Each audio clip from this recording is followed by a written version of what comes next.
Bonjour à tous.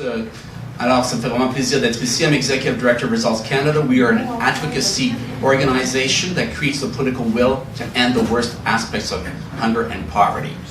Alors, vraiment, je me réjouis de voir beaucoup d'entre vous dans la salle. It's great to see supporters, especially citizens from all walks of life out here, not just staffers or people from the political world, but just citizens, everyday Canadians that care deeply about a world without poverty. And this is the genesis of the Reverse the Cuts campaign.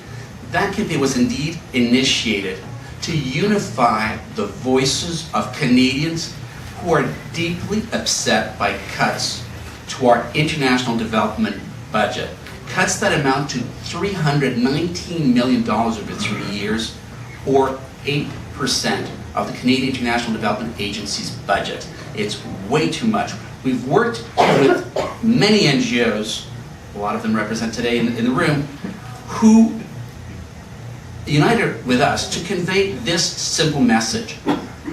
These cuts are jeopardizing many hard-gained advances in eradicating the worst aspects of poverty, and we need to reverse them. Ces coupures, en fait, sont disproportionnées. Alors que seulement 2% du budget fédéral a fait l'objet de coupures dans le dernier budget, c'est 8% du budget de l'Agence canadienne de développement international qui a été coupé. C'est beaucoup trop, c'est 319 millions de dollars, c'est 319 millions de dollars de trop de coupures. C'est des coupures qui ne réduisent, pour ainsi dire, pas le déficit, mais qui font mal aux familles des pays les plus pauvres. Pour les Canadiens, on parle de quoi? 3 dollars par année. C'est rien. Mais pour un malade atteint de tuberculose, ça peut être la disparition de ses médicaments et ça veut dire un risque de 60% de mourir. Ce sont donc des coupures qui sont en fait même incompréhensibles. Jamais on a été aussi près d'éliminer le paludisme, le sida, la tuberculose de la planète, et vraiment on veut couper alors qu'on est sur le point de gagner la bataille. L'aide du Canada a été efficace et productive. Il est difficile de comprendre comment on veut s'arrêter en si bon chemin. Grâce à l'aide du Canada, et en particulier l'initiative Muskoka du présent gouvernement, on a accéléré la réduction dans le nombre de décès d'enfants dans le monde. On a réduit de moitié la mortalité infantile dans le monde en 20 ans. C'est un gain inédit dans l'histoire de l'humanité grâce aux investissements des contribuables. Et il faut que ces investissements puissent continuer à sauver des vies. Just take the fight against polio. Canada's been an early leader in that fight. There used to be 350,000 cases a year.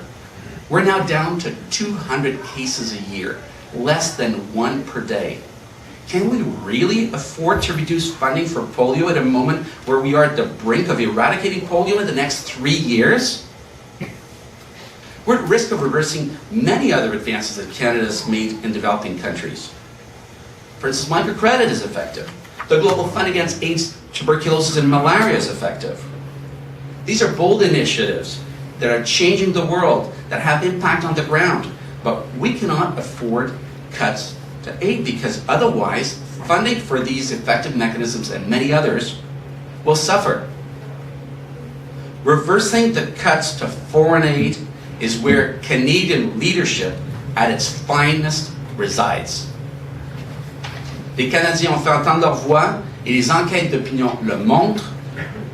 La majorité des Canadiens voient un rôle de leadership pour leur pays dans la réduction de la pauvreté dans le monde.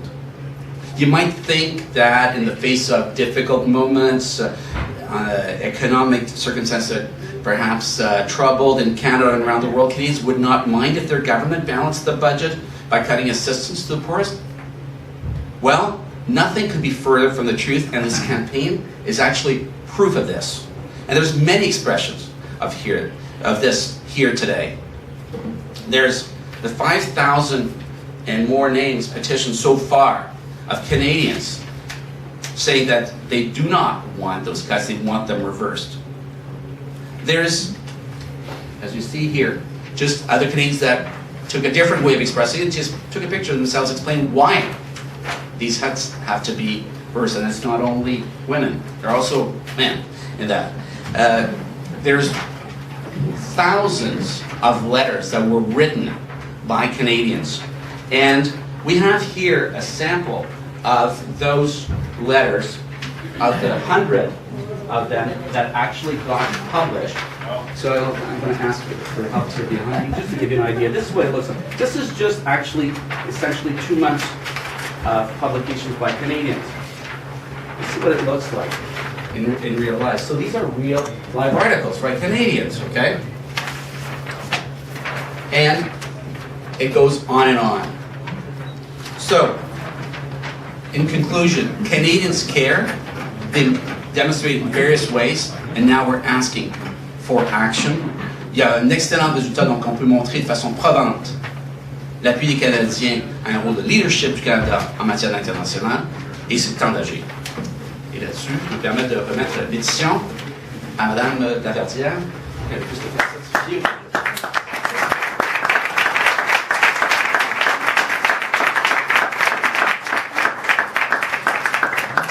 Merci Jean-François.